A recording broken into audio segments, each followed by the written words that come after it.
So, hello folks, this is Mike Haley 7 coming to you on October the 4th, 2017. I'm riding my 2017 Ultra Limited with the Stage 4 upgrade. She makes 0.5 past light speed now. Har, har, har. So, got a couple of topics. One is one-upsmanship. So the other day, see, I'm on the Milwaukee 8 Facebook page, right? And somebody posted that they were thinking about getting the Stage 4 upgrade, and they wanted to know if anybody else had gotten one and if we liked it. And then, so I said, yeah, I got one and I love it. I got the Stage 4. So then he says, what are your numbers like? You know, torque and horsepower. So I said it's 111 foot-pounds of torque at the rear wheel and 120 horsepower, which is exactly what Harley-Davidson advertised.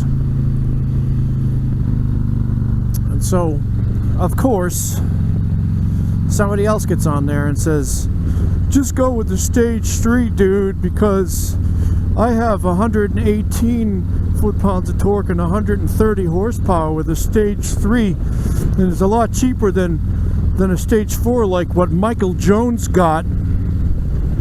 Just being a fucking dick.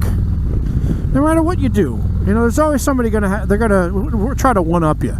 Not only do I have more power than you, but I also spent 38 cents and you spent thousands of dollars.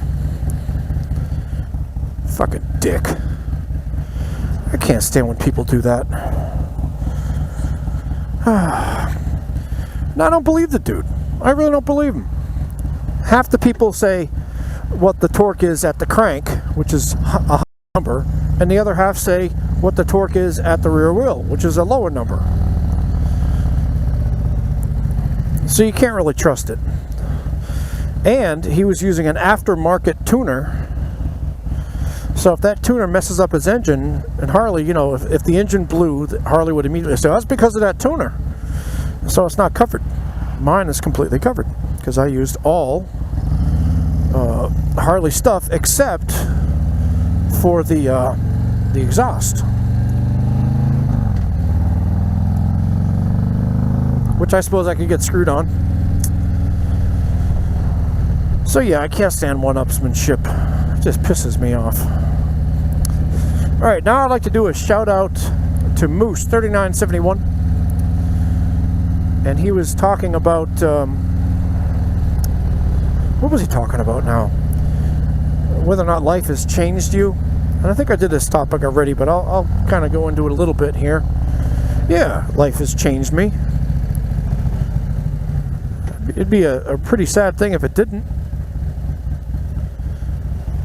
I used to be a lot more insecure. I'm not anymore. I used to be a lot more angry. I'm not anymore.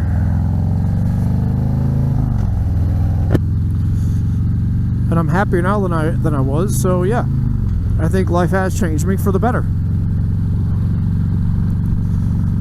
I learned how to take lemons and make lemonade, kind of thing.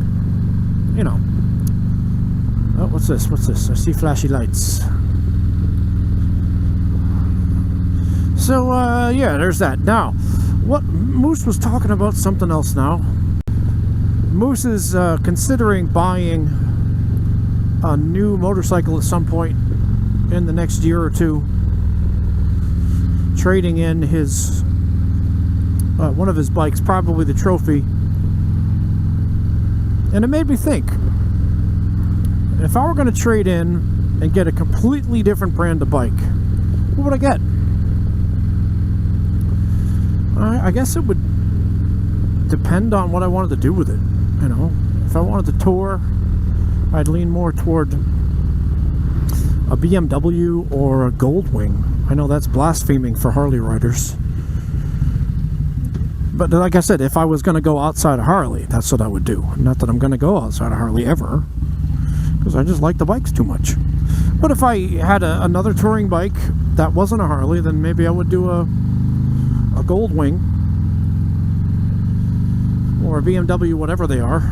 Although I hear a lot of bad things about Beamers. If I was going to go for a non-Harley sport type bike, that would definitely be the Repsol, that Honda CBR 1000. And I would go to a track and I would learn how to ride it properly at a track. I'd take that class, you know, where they follow you when they film you and they tell you what to do as you're doing it. That's what I would do. But I'm happy with my bike. As a matter of fact, I'm pretty happy with life overall. I've been, you know, my situational state of being determines my emotions a lot of times, which is not the best of things. But if I am waiting for something and I really want it and it's not coming, I get depressed. Or if work is really hard, I get upset, I get depressed or get angry or whatever. I try not to let situations affect me, but they do. And so lately I was feeling depressed because I'm part of that Volkswagen diesel scandal. I didn't do anything, but my car is one of the dirty cars, so I lease it and I have to turn the lease in. And I knew about this a year ago, and I figured I'll just wait till 2018 when my lease is up, and then maybe they'll have diesels again, but they didn't. So when I finally came to terms with that, I decided I'd go to Volkswagen and take a peek and see what they had. Well, they have the Atlas, and I love the Atlas. It's a great looking car. It's big. I want big. I don't want to have to get down into a vehicle ever again.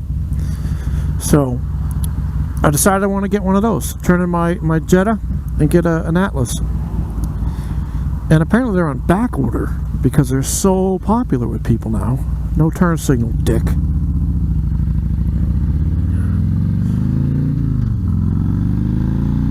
So it didn't come when it was supposed to. The level I wanted, the SEL, which is the top trim. And it didn't come, and it didn't come, and it didn't come, and every day I'm like, is it here yet? Is it here yet? And I started getting depressed, like, is it ever coming? Because there's this lady on Facebook at the Atlas owners page, and she's like, I ordered mine 3 months ago, and it still hasn't come. And I didn't order one. I figured I'll just, whatever comes in, I'll look at it, and if it's halfway decent, I'll do it. Well, let me tell you, I did not have to worry one little bit. Although the truck came late, when it did come, it brought me basically my dream vehicle. This thing is awesome.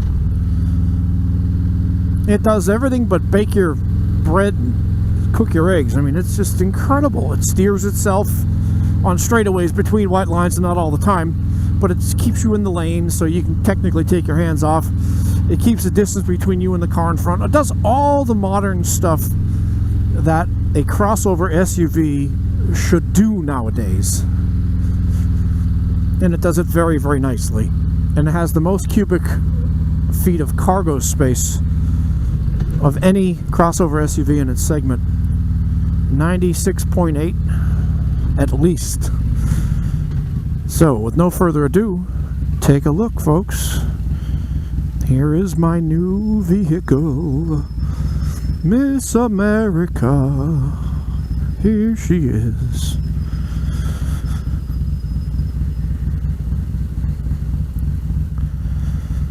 Isn't she sweet? She's a big one.